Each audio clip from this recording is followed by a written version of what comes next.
Halo, saya Adrian Setiawan. Saya Bisma Arya Putra. Kami dari kelompok 6.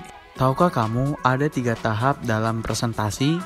Yang pertama ada tahap perencanaan, yang kedua ada tahap persiapan, lalu yang ketiga ada tahap presentasi. Di sini saya ingin menjelaskan tentang tahap-tahapan dalam menyusun presentasi. Sebelum kita memasuki materinya, langkah baiknya kita mengetahui dulu nih tujuan pembelajarannya apa sih. Yang pertama itu ada memahami tahapan membuat media presentasi yang efektif. Lalu yang kedua ada memahami hal yang perlu disiapkan dalam menyusun presentasi. Di sini terdapat 2 pokok bahasan, yaitu pertama ada setup, yang kedua itu ada delivery. Yang pertama ini ada presentasi. Langkah-langkah penting dalam presentasi adalah persiapan dan penyampaian, mengambil langkah terakhir untuk bersiap-siap dan membuat presentasi yang sebenarnya. Beberapa hal yang perlu kita perhatikan sebelum melakukan presentasi sebagai berikut. Yang pertama ada setup. Rincian pengaturan untuk presentasi bervariasi, tergantung pada jenis dan kerumitan presentasi. Yang pertama ada pengaturan ruangan. Banyak hal yang dapat dilakukan dalam pengaturan ruangan untuk presentasi, yaitu pastikan seluruh audiens dapat melihat dan mendengar presentasi dengan jelas. Yang kedua, barisan depan idealnya berjarak 2 kali tinggi gambar dari layar. Lalu yang ketiga, barisan belakang sebaiknya berjarak 8 kali tinggi gambar dari layar. Yang kedua, ada suhu ruangan. Pastikan suhu ruangan nyaman bagi semua peserta. Hindari ruangan yang terlalu hangat karena dapat membuat audiens mengantuk dan kehilangan fokus.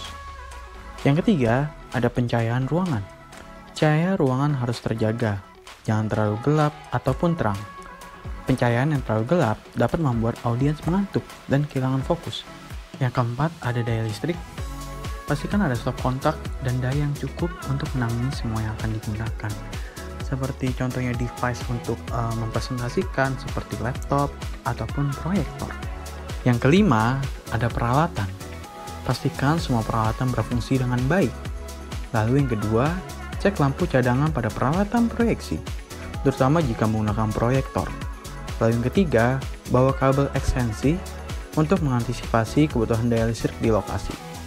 Lalu yang terakhir, jika menggunakan slide, siapkan remote control untuk mempermudah si presentasi tersebut. Lalu kita masuk ke pokok bahasan yang kedua, yaitu delivery. Keberhasilan akhir dari presentasi tergantung pada presenter. Beberapa hal yang perlu kita perhatikan sebelum melakukan presentasi sebagai berikut. Yang pertama ada berpakaianlah dengan nyaman dan pantas. Dengan begitu, audiens melihat kita seperti orang yang serius untuk mempresentasikan materi yang kita bawakan. Yang kedua, ada bicara dengan jelas.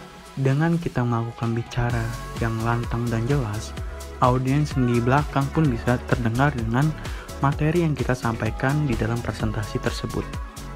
Yang ketiga, ada interaksi dengan audiens. Seperti contohnya kita memberikan pertanyaan tentang materi yang kita sudah sampaikan, lalu mereka menjawab dari pertanyaan kita, itu sudah termasuk dengan interaksi dengan audiens presentasi. Yang keempat, ada atur waktu presentasi dengan cermat. Contohnya, seperti kita membagi waktu per materi itu sekitar 5 menit. Dengan begitu, jalannya presentasi akan lebih efisien dan terstruktur. Apalagi dengan kita membagikan waktu seperti itu, akan lebih cepat jalannya presentasi tersebut. Lalu, yang kelima, ada jangan melihat ke layar. Ketika kita presentasi, usahakan kita jangan terlalu sering melihat layar.